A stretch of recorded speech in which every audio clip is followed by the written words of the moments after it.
आज जो पार्लियामेंट में वक्फ अमेंडमेंट बिल पेश किया जाएगा, टेबल किया जाएगा, उस सिलसिले में पहले ही all India Muslim personal law board और तमाम मुस्लिम ऑर्गेनाइजेशन इस बात को वाज़ेह कर चुकी हैं कि ये अमेंडमेंट्स हम लोगों को काबिल कबूल नहीं हैं, क्योंकि ज़ाहिर बात है वक्फ by the Muslim and for the Muslim है, और उसमें अगर मुसलमानों ही की राय को इनकॉर्पोरेट ना की जाए, ना किया जाए और उनके सजेशंस को ना माना जाए, तो भी जाहिर सी बात है ऐसे अमेंडमेंट्स का बेमानी हो जाते हैं, इसका कोई फ़ायदा बाय एंड लार्ज नज़र नहीं आता है।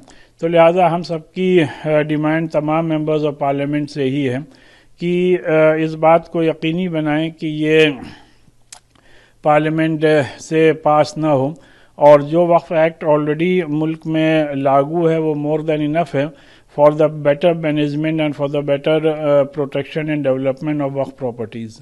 सर, तमाम राजनीतिक दल व्हीप जारी करके कहीं न कहीं विधेयक के खिलाफ आ रहे हैं।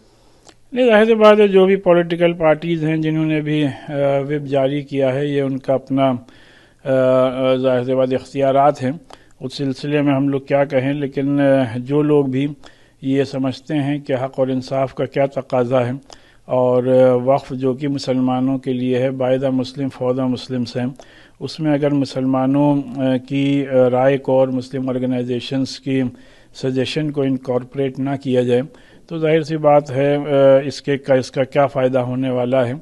ये बातें सभी के सामने अब वाज़ेह हो चुकी हैं। Sir, all India Muslim personal law board के प्रवक्ता सैयद कासिम रसूल इलियास ने कहा है कि जिस तरह से यह बिल लाया गया है किसी भी लोकतांत्रिक व्यवस्था में यह गलत तरीका है। जिस तरह से जेपीसी का संचालन किया गया है वह गलत है। समिति में अन्य सदस्यों को नहीं सुना जा रहा है। यह बिल संविधान विरोधी है, यह भेदभाव पूर्व बिल है। नहीं, ये बात सही है कि जिस तरीके से हम लोगों ने तमाम बातें पर्सनल लॉ बोर्ड ने भी और मुख्तलिफ मुल्क मुस्लिम ऑर्गेनाइजेशंस ने कमेटी के सामने रखी, तो मीटिंग का मकसद ही यही हुआ करता है, कंसल्टेशन का मकसद ही ये हुआ करता है कि जो बातें कंसल्टेशन में आई हैं और जो राय स्टेक होल्डर्स की तरफ से आई है उनको भी सुना जाए, और न सिर्फ ये कि सुना जाए बल्कि उनको भी कानूनी शक्ल दी जाए, जो कि अफसोस की बात है नहीं हुआ है।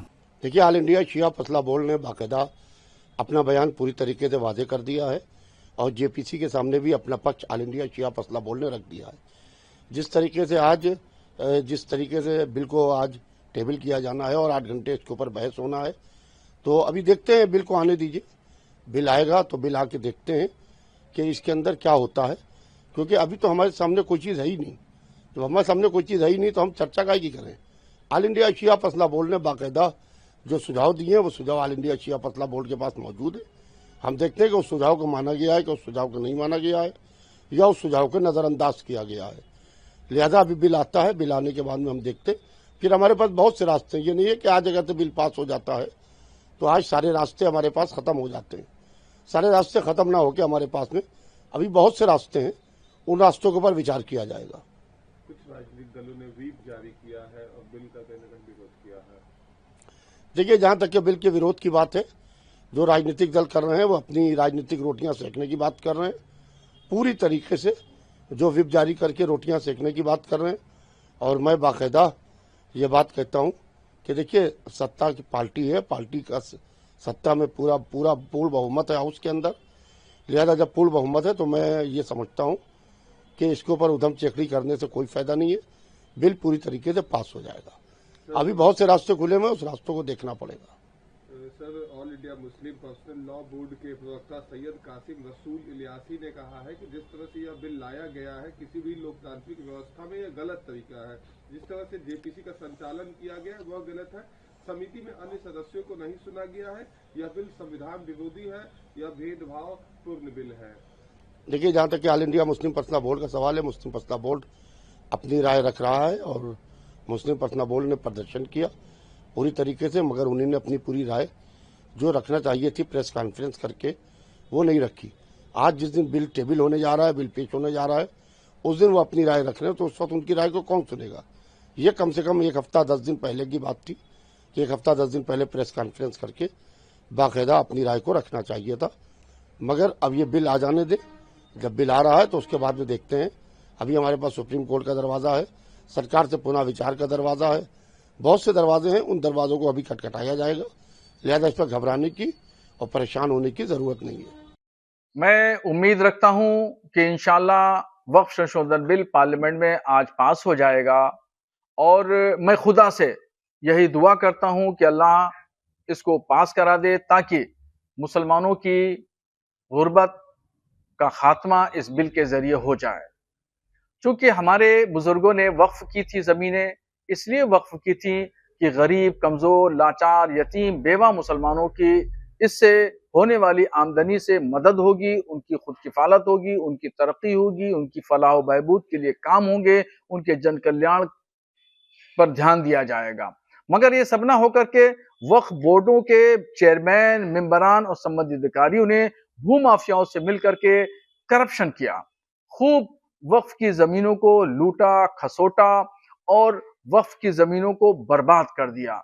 अब उम्मीद जगी है कि वक्फ संशोधन बिल आने से इन तमाम चीजों पे रोक लगेगी, लगाम लगेगी और जिस जायज मकसद के लिए हमारे बुजुर्गों ने खैर के काम के लिए हमारे बुजुर्गों ने जो ये जमीनें वक्फ की थी, उस जायज मकसद में खर्चा किया जाएगा और उसमें लगेगी तो उसमें एजुकेशन है, फलाह बहबूद के काम है, वो सब काम होंगे।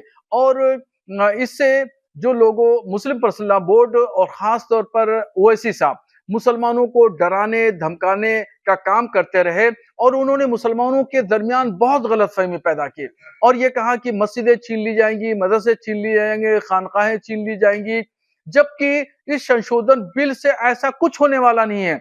मैं मुसलमानों को यकीन दहानी कराना चाहता हूं कि वक्फ संशोधन बिल से न डरने की कोई जरूरत नहीं है। मस्जिदों को, मदरसों को, खानकाहों को, ईदगाहों को, कब्रिस्तानों को कोई खतरा लायक नहीं है, बल्कि इससे और तरक्की मिलेगी।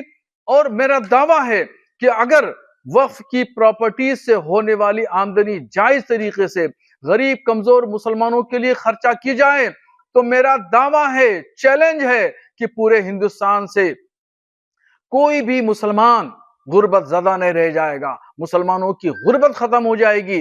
चौराहा पर मुसलमानों और बुर्का पोश खवातीन जो भीख मांगती हैं वो भीख मांगती हुई नजर नहीं आएंगी, सब अपने पैरों पे खड़ी होंगी, खुद कफील होंगी। इसलिए मुझे उम्मीद है और कवी उम्मीद है कि इंशाल्लाह ये बिल पार्लियामेंट में पास होगा।